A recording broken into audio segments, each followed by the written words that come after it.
시록 38번째고요. 오늘은 버가모 교회입니다. 버가모 교회는 7교회 중 세 번째 교회죠.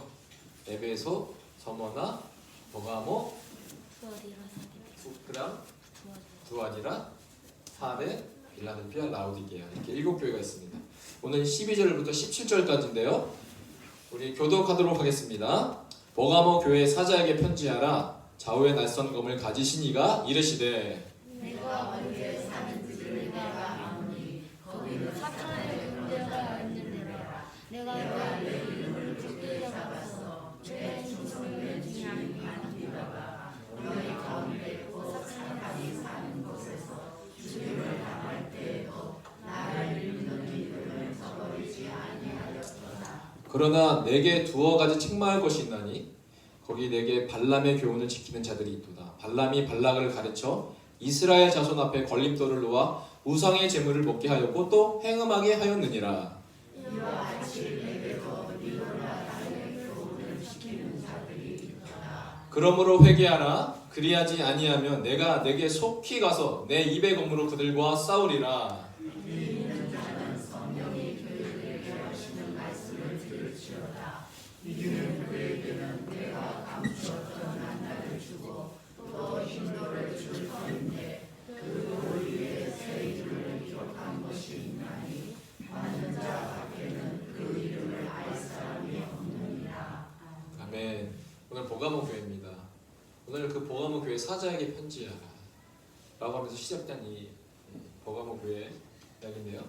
여기가 에베소 교회 위에 서머나가 있고 서머나 위에 여기 베르가몬 이렇게 말하기도 하는데 버가모 교회가 위에 있습니다. 그래서 회신서신 이렇게 돌아가면서 읽어라. 그래서 계시록은요 그 당시에 2000년 전에는 오늘처럼 설교가 없었습니다. 이 7교회가 이 계시록을 읽고 통독했습니다. 그럼에도 불구하고 충분했던 것은 말씀은 하나님이시기 때문에 그 말씀만 읽어도 하나님의 강력한 은혜가 있었다. 오늘 버가모 교회 사자에게 보낸 편지인데요. 말씀을 듣기 전에 이 사전적 배경을 알아야 되는데 버가모는 높은 곳이라는 뜻을 가지고 있습니다. 높은 곳. 그래서 이곳에는 해발 300m 이상의 고원에 위치한 곳이에요. 그래서 버가모는 과거에 페르가몬이라고 불리기도 했는데 이 페르가몬은 에우메네스, 어떤 데는 유메네스, 부르는 곳이 이름이 다 달라요. 하여튼간 유메네스 2세 시절 예수님이 태어나기 이전에 BC 197년에서 159년 사이에 최대의 전성기를 맞았던 것이 이 버가모지. 버가모가 무엇으로 가장 유명했냐면 한 800년간 병원으로 유명했습니다. 그래서 의술이 가장 발달이 되었던 곳이 버가모 지역이었습니다. 근데 그 중에 또 유명한 것이 있었는데 그것이 도서관으로 유명했습니다. 이때 세계 최대의 도서관이 세워지는데 무려 20만 권의 도서가 있었다. 우리가 그 도서가 3대 도서관이 있는데 첫 번째 제가 어디라고 말씀드렸죠? 사진을 보여드렸는데 에베소에 있었죠? 에베소 앞에 그 입구만 있는 에베소에 있는 도서관. 그리고 두 번째가 이집트에 있는 알렉산드리아 도서관. 그리고 세 번째가 오늘 버가모에 있는 버가모 도서관. 이 세 도서관이 가장 유명했습니다. 근데 이집트의 그 알렉산드리아 도서관이 자기가 가장 커야 됐기 때문에 버가모 지역에 있는 도서관이 더 크기를 바라지 않은 이유로 뭘 금지했냐면 페르가몬에 있는 그 파피루스, 이 파피루스 수출을 금지하게 됩니다.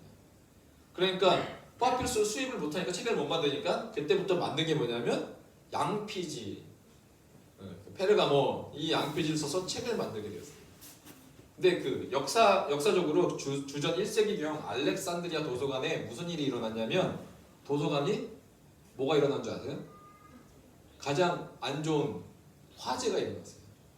화재가 일어나서 그 20만 권의 책이 다 타버린 거예요. 그래서 누가 그걸 가장 슬퍼했냐면 클레오파트라라는 사람 들어봤죠? 이 클레오파트라가 상심하니까 그때 당시에 로마 장군 그 마르쿠스 안토니우스는 군대를 동원해서 버가모에 와서 그 도서를 다 갖고 오는 그런 역사적인 사실도 있었던 지역이 바로 버가모 지역입니다. 자, 높은 언덕 위에, 그래서 높은 언덕 위에 뭐가 형성이 되었냐면 아크로폴리스가 형성되었습니다. 요즘에 건물 지을 때 아크로폴리스 이런 단어 쓰지 않나요? 그 높은 그 빌딩, 그 아파트. 아크로폴리스가 형성되어 있는데, 아크로가 높다라는 뜻을 갖고 있고요.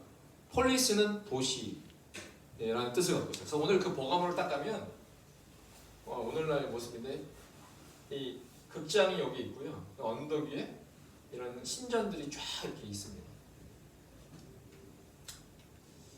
다른 관점에서 보면 여기 보면 여기 유적지들 조그맣게 보이잖아요, 그렇죠? 다른 관점에서 보면 이렇게 위에서 보면 이렇게 유적지들이 신전들이 터만 남았는데 이렇게 있고요. 이렇게 볼 수가 있습니다. 그리고 여기 밑에는 그 극장 이렇게 있고요. 그리고 언덕 위에 밑에는 도시들, 이렇게 마을들이 형성이 되어 있는 것을 버가모 지역을 볼 수가 있습니다.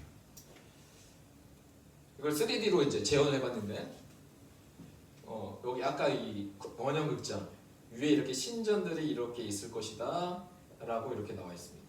그리고 여기 밑에도 이렇게 있고요. 이게 이제 아크로폴리스라고 불리는 거죠. 높은 지역에 있는 도시, 아크로폴리스. 그리고 밑에 보면 또 유명했던 게 이게 병원터.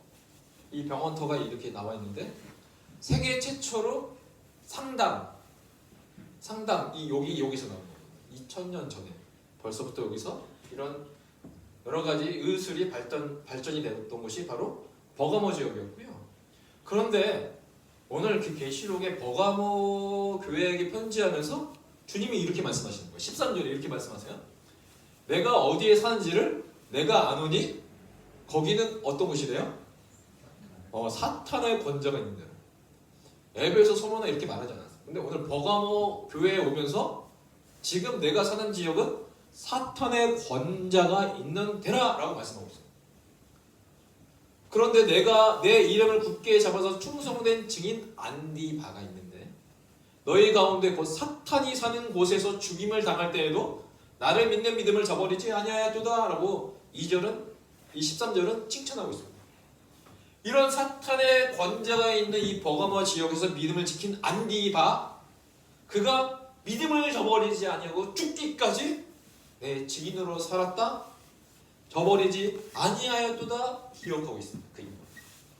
오늘 한 인물 안디바는 사단의 권자에서 죽기까지 믿음으로 살았던 그 인물 한 사람을 주님이 기억하고 계십니다. 다시 한번 볼게요. 이게 이렇게 되었을 거다라는 3D 이제 모습인데, 여기에 트리안 신전이 위에 있었고요.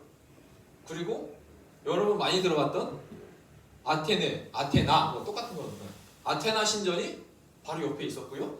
그 옆에 또 뭐가 있어요? 제우스 신전. 제우스 신전 많이 들어봤죠? 제우스 신전, 그리고 디오니소스 신전, 그리고 극장이 여기 바로 옆에 있었고요. 그걸 다른 3D 컬러풀로 보여주면 이렇게 되었을 거다. 신전들이 이렇게 아테네, 여기가 제우스, 이게 제우스 신전 같아요. 보니까 극장이고요. 이런 모습이다. 트리안 신전, 오늘날 트리안 신전은요, 이렇게 기둥만 남아 있습니다. 트리안 신전. 이게 뭔지 나중에 설명을 드릴게요. 그리고 이거는 아테네 신전인데 터만 남아 있습니다. 남아 있는 게 거의 없습니다. 그리고 제우스 신전, 뭐가 바뀌었어요? 장소가 바뀌었죠. 갑자기 제우스 신전이 어디 있어요? 박물관 안에 있어요. 여기 어디 있냐면 제우스 신전은 독일 베를린에 있습니다. 독일이 다 뜯어가지고 갖다 놓은 거예요. 유적지를. 그래서 버가모에 가면 제우스 신전은 없고요. 독일에 가야 볼 수 있다. 제우스 신전. 대단하죠? 사람이라는 게.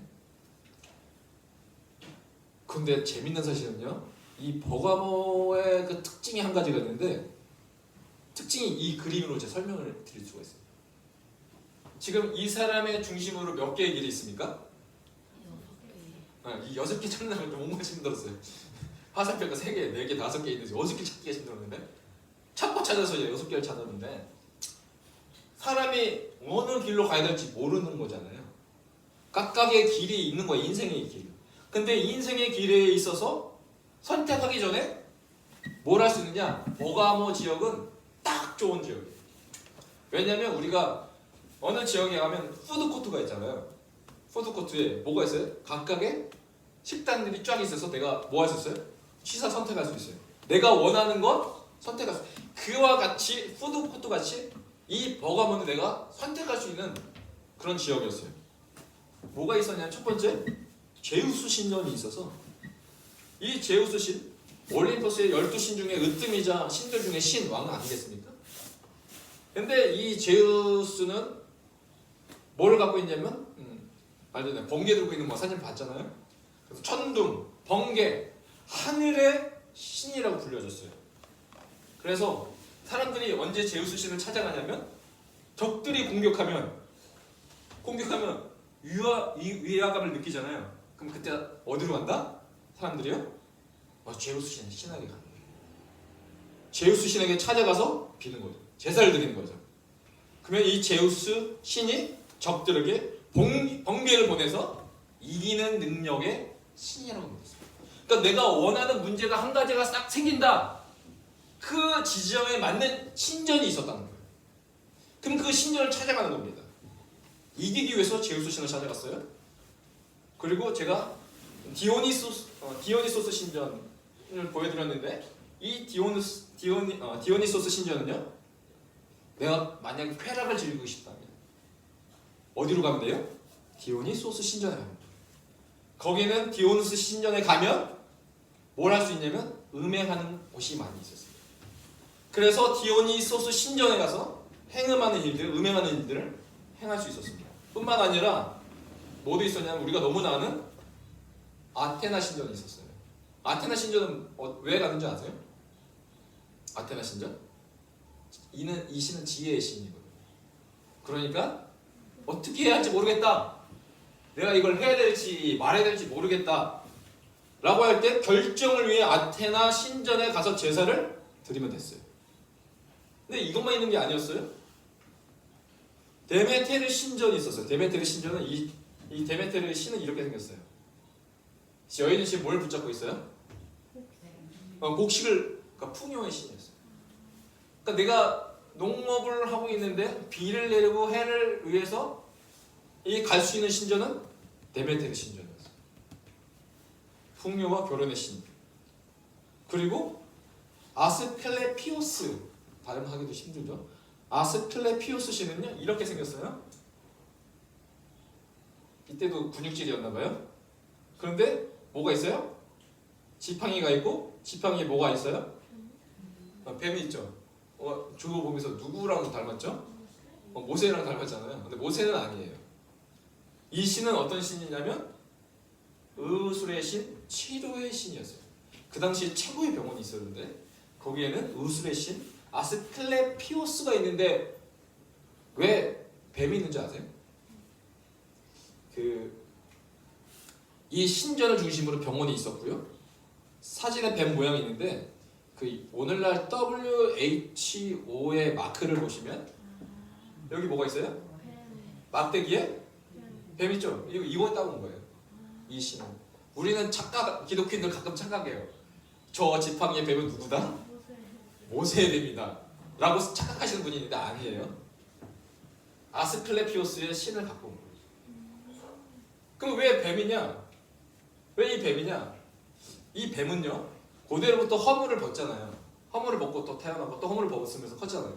그러니까 이 허물을 벗는다 해서 재생, 생명의 의미를 가지고 있다. 그래서 뱀은 치료의 신이다라고 부르는 거예요. 그래서 뱀을 상징으로 보여주고 있습니다. 그러니까 내가 아프면 어디로 가면 돼요? 그렇죠. 아스클레피오스 신한테 가요. 그러니까 완전히 이게 푸드코트예요. 내 영적인 푸드코트예요. 내가 원하는 신, 내가 맞춰서 갈 수 있는. 얼마나 편해요. 그리고 황제들의 신전들이 있었어요. 거기에는요 아우구스투스 신전이 있었고 도미티아누스 신전이 있었고 카라칼라 신전 등등이 있어서 이 신전을 가는 이유는 평화와 안전을 위해서 그런 거죠. 평화와 안전. 그런데 이렇게 수많은 이 언덕 위에 수많은 신전들이 있었습니다. 그런데 오늘 주님은 사람들의 입장에서는 너무나 내가 취사 선택할 수 있는 신들이 있어서 너무 좋은 것 같지만 오늘 주님의 관점과 시선에서는 그곳은 뭐라고요? 사단의 권자다라고 말해요. 사단의 잘 보세요. 이 그림을 보면서 진짜 느꼈던 게 뭐냐면 이 원양극장이 뭐처럼 생겼어요? 쑥 들어가잖아요. 의자처럼 보여요. 이걸 보고 사단의 권자라고 했는지는 모르겠지만 진짜 사단의 권자가 있는 모습처럼 보입니다. 그래서 나의 욕구에 맞게 맞춤형으로 신대를 선택할 수 있었던 지역이 버가모 지역이었다라는 것입니다. 그래서 주님이 말씀하시는 겁니다. 내가 어디에 사는지를 내가 알아. 너의 삶의 현장이 너 어딘지 내가 알아라. 우리 주님이 내 마음을 모르는 것 같지만 주님은 아신다고 인정해 주십니다. 너가 얼마나 어떤 곳에서도 믿음을 지키려고 살아가고 있는지 내가 어디에 사는지 내가 안다. 거기는 사탄의 권자잖아 라고 말씀해 주는 겁니다.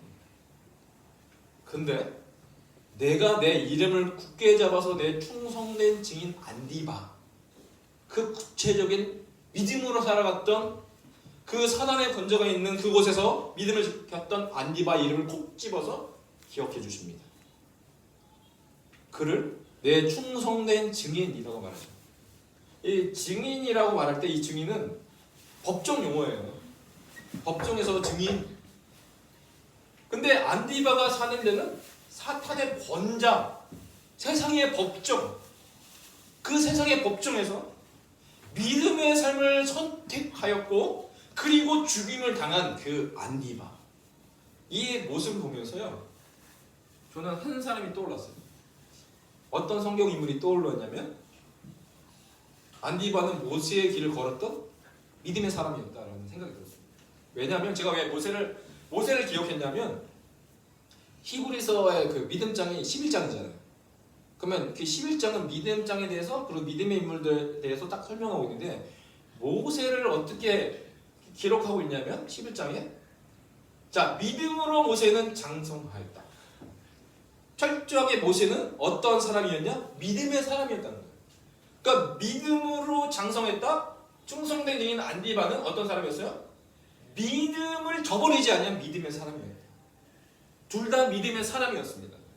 그런데 믿음으로 모세는 장성하여 바로의 공주의 아들이라 칭함받기를 거절했다라고 말하고 있습니다. 그러니까 자 믿음이라는 게 어떤 거예요? 믿음이 그의 삶 가운데 모세 안에 작동하니까 뭘 거부하기 시작해요? 바로의 공주의 아들. 그 모든 환락과 모든 쾌락과 모든 것을 누릴 수 있는 가장 최꼭대기의 삶을 하나님 보시기에 사단의 번제라는 버가모 같은 지역이라고 봤기 때문에 그것을 과감하게 포기할 수 있는 결정적인 선택을 할 수 있었던 게 뭐예요? 믿음이었어요. 그러니까 이 믿음이 제대로 작동됐던 인물이 모세였고요. 믿음이 제대로 작동됐던 사람이 안디바였다. 그러니까 그 믿음 때문에 그는 세상에서 가장 좋다는 그 모든 것도 포기할 수 있었습니다. 왜 제가 이 안디바와 모세를 같이 말했냐면 안디바가 살았던 곳은 사탄의 권자가 있는 곳, 내가 원하는 신들이 다 있었던 곳. 근데 이집트도요, 애굽도요 10가지 재앙을 보면 똑같아요. 그것이 어떤 것이에요? 하나님이 그 10가지 재앙을 하면서 첫 번째 나일강을 하잖아요. 근데 이 나일강에 나일의 신과 생명의 풍요의 신을 하나님이 심판하신 거였어요. 두 번째도 마찬가지예요. 풍요의 신, 땅의 신, 그리고 뜨는 해의 신, 곤충의 신, 음악, 미성, 수태의 신, 질병의 신, 하늘의 여신, 폭풍과 혼돈의 신, 태양의 신을 각각 그 10가지 재앙을 통해서 하나님 뭐 하시는 거예요? 그 이집트 애굽을 심판하는 겁니다. 왜냐? 하나님의 눈에는 그 애굽은 사탄의 권세가 있는 곳과 마찬가지였기 때문에. 그런데 그 사탄의 권세가 있는 그곳에서 모세는 믿음으로 자랐기 때문에 믿음의 삶을 선택했다라는 것입니다. 그래서요, 그가 이렇게 말하는 거죠. 25절에 이렇게 기록하고 있어요. 도리어 하나님의 백성과 함께 뭐 받기를요? 고난 받기를. 그러니까 믿음이 작동하기 시작하니까 고난 받기를 잠시 죄악의 낙을 누리는 것보다 더 좋아하는 거예요. 그러니까 믿음이 역사니까 이 세상보다 오히려 고난을 받는데 그걸 더 좋아한다? 말이 안 되잖아요. 근데 말이 안 되는 삶을 말이 되도록 살아가끔 역사하는 것은 그 믿음밖에 없다는 거예요. 죄악의 낙이에요. 죄악의 낙. 죄악은 뭐가 있는 거예요? 죄악에 낙이 있다는 거예요. 만약에 죄 가운데 고통이 있으면 누가 그 죄를 누가 하겠습니까? 내가 죄를 딱 저질렀는데 그 죄를 딱 저질렀을 때 갑자기 막 220V 전기가 나한테 감전되면 누가 제약을 하겠습니까? 반대로 제약을 했을 때 거기에 일낙이 있다는 거예요. 옛날 버전은 일낙이에요. 그의 기쁨이 있다는 거예요. 근데 그 기쁨을 포기했던 사람이 바로 모세였다는 겁니다. 그래서 죄를 짓는 것은 낙이기 때문에 그런데 모세가 거부했다는 거예요. 안디바는 서머나 교회에 하신 말씀을 그 주님의 말씀을 지킨 자. 서머나 교회 뭐라고 했죠? 서머나 교회는 환난과 핍박과 유대인이라는 비방 그 가운데 하나님이 더 말씀하셨죠. 죽도록 충성하라. 근데 이 안디바야말로 서머나 교회에게 하셨던 그 죽도록 충성하라고 그 삶을 지켰던 사람이 바로 안디바였습니다. 그래서 안디바와 버가모 교회 성도들은 예수를 부인하지 않고 끝까지 죽임을 당할 때까지 예수를 위해 죽을 수 있었던 믿음의 삶을 살았는데 궁금했어요. 뭐가 궁금했냐면 어떻게 이 안디바가 예수를 위해서 죽을 수 있었던 그 믿음은 어떻게 생겨났을까? 라고 궁금했는데 저는 다른 게 아닙니다. 내 충성된 증인으로 목숨까지 그가 갈 수 있었던 것은 이 충성된 증인이 뭘 했습니까? 뭘 잡았죠? 내 이름을 굳게 잡았다. 그 한 가지밖에 없어요. 어떠한 상황에서도 내가 붙잡아야 될 이름, 내가 그 이름을 고백해야 될 그 이름, 바로 주님의 이름을 붙잡았다는 거예요. 예수의 이름 때문에 그는 목숨까지도 버릴 수 있었습니다. 여러분 잘 보세요. 우리 성경을 보면 예수 이름 때문에 놀라운 일들이 벌어집니다. 사도행전을 보니까 예수의 이름 때문에 나면서 못 걷게 된 일이 있었죠. 내게 은과 금은 없거니와 내가 내게 있는 것을 주노니 나사렛 예수 그리스도 그 이름, 그 예수 그리스도의 이름으로 걸어나라고 했을 때 그 이름을 붙잡았던 그 못 걷는 그 자는 어떻게 됩니까? 예수의 이름 때문에 걷게 됩니다. 또한 오늘 예수의 이름 때문에 오늘 안디바는 두려움 없이 목숨까지 바칠 수 있어요. 그러니까 예수 이름 때문에 좋은 것도 받지만 예수 이름 때문에 내 생명까지도 헌신할 수 있는 그 모든 것을 할 수 있는 것은 바로 뭐다? 예수 이름. 우리 주님의 이름. 그 이름을 굳게 잡는 것, 그거 하나 때문에 안디바는 증인이 되었다라고 말하고 있습니다. 거기서 끝나지 않습니다.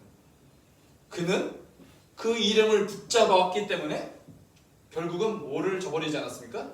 믿음을 저버리지 않는 삶을 살게 되었다는 겁니다. 자, 저버린다. 이게 부정하다인데 믿음을 저버리지 아니었다는 것은 그의 믿음을 부정하지 않았다. 많은 신들 앞에서 아테나 그리고 제우스 신, 그 모든 신들 앞에서 그는 자기가 믿는 그 신을 부정하지 않았습니다. 예수의 이름 때문에 믿음을 부정하지 않았다? 그 예수의 이름을 부정하지 않았다라는 것은 그 안디바의 마음 가운데 어떤 고백이 있었습니까? 예수님은 나의 전부입니다. 나의 모든 시선은 당신에게만 있습니다. 라는 삶을 살았다는 겁니다. 이렇게 믿음을 지키고 살았던 그 안디바 버가모 교회인데 근데 14절에 보니까 보십시오. 갑자기 믿음으로 살아가는 것이 아니라 책망을 하십니다. 그러나 내게 두어 가지 책망할 것이 있나니 이렇게 나옵니다. 거기 내게 발람의 교훈을 지키는 자들이 있다라고 책망하십니다. 그럼 발람의 교훈을 지키는 자들이 행했던 것이 뭐냐면 설명하고 있어요. 발람이 발락을 가르쳐 이스라엘 자손 앞에 걸림돌을 놓아 우상의 제물을 먹게 하였고 또 행음하게 하였는데 안디바와 초기에는 많은 신들 앞에서 믿음을 지켰는데 시간이 지나고 나서 어떻게 살기 시작합니까? 우상의 제물을 먹고 행음하는 일들이 이 버가모 교회 가운데 결국은 일어난다. 그러면서 15절에 이와 같이 내게도 니골라 당의 교훈을 지키는 자들이 있도다. 그러니까 발람의 교훈과 니골라 당의 교훈은 같은 의미로 말하는 것입니다. 자, 오늘 그 버가모 교회의 문제는 뭐였습니까? 우상의 제물을 먹게 하였고 또 행음하는 문제가 어느 순간 시간이 흘러서 안디바처럼 끝까지 붙잡지 못하고 어느 순간 놓치는 순간에 이 우상과 행음이 그 교회 가운데 들어왔다는 겁니다. 이 발람이 발락을 가르쳐 이스라엘 자손 앞에 걸림돌을 놓는 이 성경 구절이 어딨냐면 놀라운 그 비밀이 여기 숨겨져 있는데 민수기 25장 1절에서 3절이에요. 그 발람이 발락을 이렇게 데려와서 발락이 저주를 통해서 이스라엘을 저주하게 했잖아요. 근데 그 발락이 저주하지 않고 저주를 축복하잖아요. 그 이후에 25장에 넘어가면 이런 사건으로 연결되는데 이스라엘이 신림에 머물러 있더니 그 백성이 모압 여들과 뭐 하기 시작했어요? 음행하기를 시작합니다. 근데 여기서 끝나는 것이 아니에요. 2절 보니까 그 여자들이 자기 신들에게 제사할 때 이스라엘 백성을 이 모압 여자들이 야 우리 신한테 가자 라고 청합니다. 청함에 그러니까 백성들이 어떻게 합니까? 백성들이 먹고 그들의 신들에게 절하였다. 우상의 제물을 먹었다. 오늘 민수기 25장의 일들이 오늘 버가모 교회의 현상으로 나타나게 되었습니다. 그러니까 이 백성이 먹고 그들의 신에게 절하니까 3절에 이렇게 나옵니다. 이스라엘이 바알 부올에게 가담한지라 여호와께서 이스라엘에게 진노하시게 된 겁니다. 진노해서 몇 명이 죽냐면요. 이 시딤에서 모압 여들과 음행하고 그들의 신에게 절함으로 말미암아 하나님이 진노하기 시작하는데 뭘로 진노하냐면 오늘날 코로나와 같은 영병으로 질병으로 치시기 시작합니다. 몇 명이 죽냐면 24만 명이 죽습니다. 2만 4천 명이 죽습니다. 죄송합니다. 2만 4천 명. 뭐 한 거야 지금? 그들의 평화가 깨졌습니다. 그들의 행함으로 말미암아. 이전에는요 안디바와 그 성도들은 초기의 성도들은 그 사단의 권세에 살지만 그 믿음이 작동함으로 죽기까지 살아갔어요. 그런데 한 가지 있어요. 하늘의 평화. 하나님이 주시는 그 평화가 있었어요. 근데 어느 순간 세상의 신과 함께 행함으로 말미암아 오늘 이스라엘의 평화가 깨졌듯 평화가 깨집니다. 근데 하나님이 이 평화를 어떻게 다시 세우시냐? 7절에 보니까 제사장 아론의 손자 엘르아살의 아들 비느하스가 보고 회중 가운데 일어나 손에 뭘 들었어요? 창을 들었어요. 구체적인 이 문제를 해결하기 위해서 구체적인 무기를 지금 말씀해 주고 있어요. 지금 2만 4천 명이 연병으로 죽어가고 있어요. 그 바알 보올의 참여함으로 말미암아 행음하고 이 우상에게 절함으로 말미암아 하나님이 치시고 계시는데 이것을 해결하기 위해서 제사장 아론의 손자 엘르아살이 아들 비느하스가 손에 창을 들었어요. 그리고 그 이스라엘 남자를 따라 그의 막세에 들어가 이스라엘 남자와 그 여인 모압 여인 행음하는 여인의 배를 뭐 했어요? 꿰뚫었어요. 적나라하게 설명하고 있죠. 꿰뚫었더니 두 사람을 죽였을 때 뭐가 그쳤어요? 연병이 이스라엘 자손에게 그쳤다라고 말하고 있어요. 그리고서 9절에 보니까 그 연병으로 죽은 자가 2만 4천 명이었더라. 그러므로 말하라 내가 그에게 내 평화의 언약을 주겠다라고 다시 평화를 주겠다고 말씀하고 있어요. 평화가 깨졌는데 이 창으로 배를 뚫었을 때 그 연병이 멈췄고 다시 내 평화의 언약 베리트 평화의 언약을 주겠다라고 했습니다. 그래서 제가 이 시브리어 성경으로 다 살펴봤어요. 이 평화의 언약을 주겠다.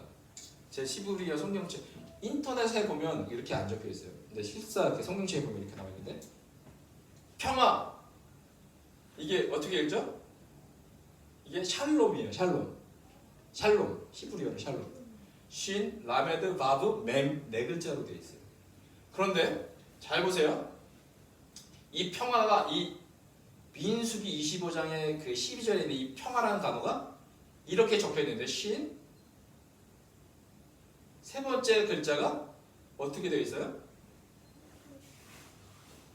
보이세요? 세 번째 글자가 창이죠. 근데 어떻게 되어 있어요? 글자가 써져 있다가 깨졌죠. 원래 이게 바브인데 라메드 바브인데 바브가 이렇게 되어 있어요. 보이세요? 바브가 이건데 지금 깨져 있어요. 모든 단어 중에 이 단어만 그렇습니다. 한국 성경으로는 설명이 안 되는 거죠. 원어를 볼 때만 설명이 가능한 건데 이 바브인데 이 바브는 무슨 뜻을 갖고 있어요?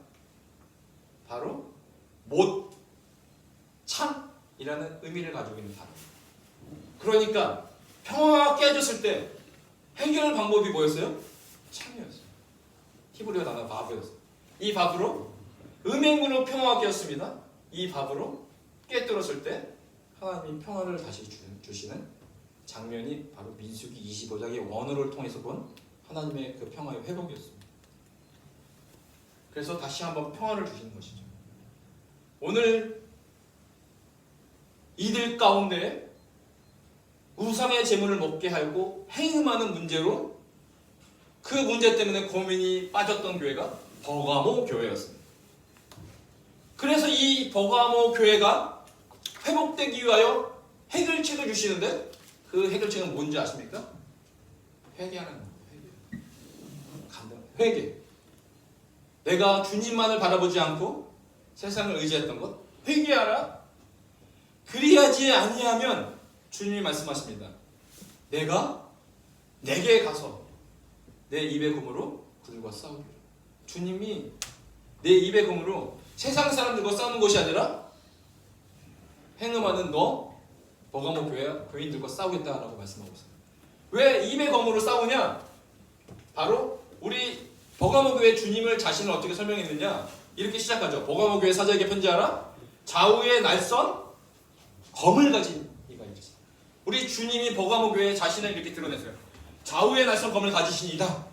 그런데 너가 회개하지 않냐면 내가 내게 가서 내 입의 검으로 싸우리라.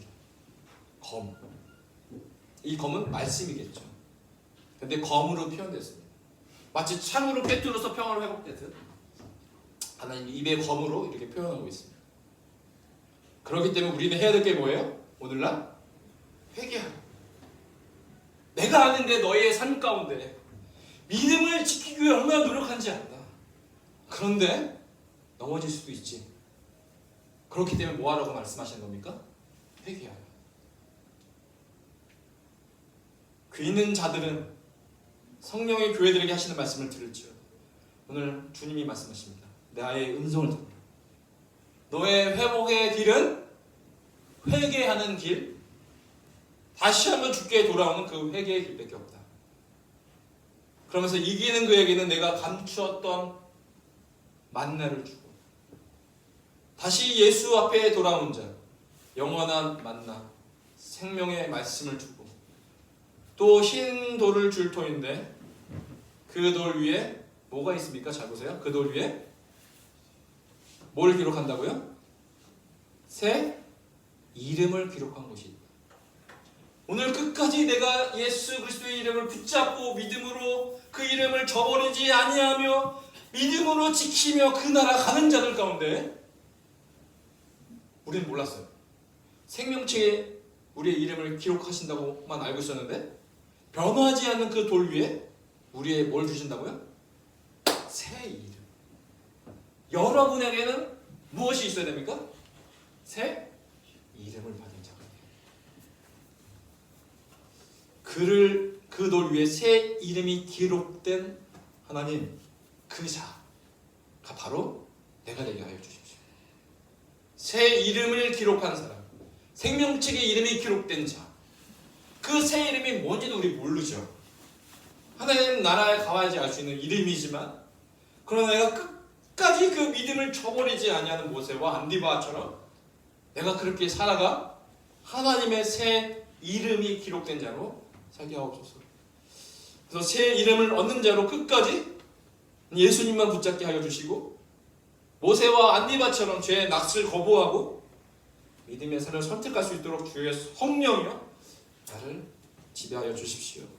그리고 아직도 기도하기를 사단의 권좌에 살아가고 있는 우리 가족, 친구, 지인들이 회개하는 역사, 회개하는 성령의 역사가 있게 하시고 그들도 새 이름이 기록되어지는 역사가 있게 하여 주십시오라고 이 시간 결단하고 기도했으면 좋겠습니다. 하나님, 이 교회가 버가모 교회가 된 것이 아니라 끝까지 믿음을 지키는 충성된 교회로 살게 하시고 이 교회를 통하여 회개의 놀라운 역사가 일어나게 하여 주십시오라고 그렇게 오늘 말씀 붙잡고 생각하며 기도했으면 좋겠는데요. 우리 찬양 한곡하고요. 이 말씀을 하면서 부르고 싶은 찬양이 있었어요. 어른들은 모르실 수도 있었는데 다니엘 기도회 때 한정원 교사님이 막 설교 때 불렀던 찬양이 있어요. 시선이라는 찬양. 모든 시선을 주님께 드리고 살아계신 하나님을 느끼고 그의 다리가 절단되는 일이 있어도 그의 절단된 자기의 상황을 보지 않고 자기의 시선을 주님을 바라볼 때 그가 살아갈 수 있었습니다. 오늘 우리의 시선을 우리의 환경으로 고정시키지 말고 하나님 우리 주님만 바라보는 우리의 삶 살게 하옵소서라고 찬양을 드리고 같이 기도함으로 오늘 예배 마치도록 하겠습니다.